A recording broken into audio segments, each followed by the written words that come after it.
साथीहरू सुदन गुरुङको बारेमा उहाँ बहिनी के भन्नुहुन्छ त एकैछिनमा बहिनीको कुरा सुन्नुहोस् त। सुन्नु न, आज सुदन गुरुङलाई देखेर होइन प्राउड फिल भइरहेछ कि त्यसै रहेनछ कि गृहमन्त्री रोजेको है। ओहो, अनि हेर न, जनता माझ होइन एउटा सामान्य कुनै भिडियोलाई सक्दो तडक सेयर भडक पनि नगरिकन गर्नुहोस् है। एउटा मास्क लगाएर जनताले नचिन्ने गरेर होइन जनताले के दुःख भोगिरहेछन्, त्यहाँको समस्या के छ भनेर त्यसरी आफै फिल्डमा उत्रिएर होइन कसैलाई पनि भनकै नदिइकन त्यसरी मास्क चस्मा सबै चिज लगाएर होइन कसैले थाहा नपाउने गरेर क्या त्यसरी गएर त्यहाँको समस्या बुझ्नु भनेको अहिलेको बालेन शाहको जुन प्रधानमन्त्रीको क्याबिनेटमा मन्त्रीहरू छ नि सबैभन्दा अब्बल राम्रो होइन जनता र देशप्रति अथाह माया भएको एकमात्र सुदन गुरुङ देखियो के।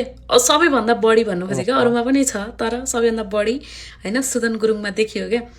मैले कता कता सुनेको थिएँ राजा महेन्द्रले यसै गरेर जनतामा गएर होइन नचिनिने गरेर गएर जनताको समस्या बुझ्न खोज्नुहुन्थ्यो अरे कि जान्न खोज्नुहुन्थ्यो अरे। आज ट्याक्कै राजा महेन्द्रको याद आउने गरेर सुदन गुरुङले यसरी होइन जनतामाझ गएर यसरी जनताका समस्याहरू बुझ्दाखेरि एकदमै खुसी लागेको छ। त्यसै रहेनछ कि सुदन गुरुङलाई गृहमन्त्री बनाएको। हिजो बिहान पानी बाँड्ने मान्छेले के गर्न सक्छ र भनेर प्रश्न उठाउनेहरू पनि भित्रभित्र त हेर गृहमन्त्री चाहिँ हामीले यस्तो खोजे हो क्या, हामीले यस्तो खोजेको देशको नेता भन्ने त पक्कै पनि छ होला होइन।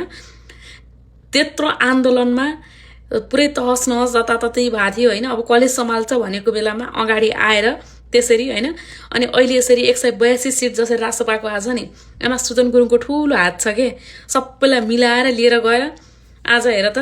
ओहो, म त यति प्राउड फिल गरिरहेको छु नि, कसलाई यस्तो प्राउड फिल भएको छ ल भन्नु त।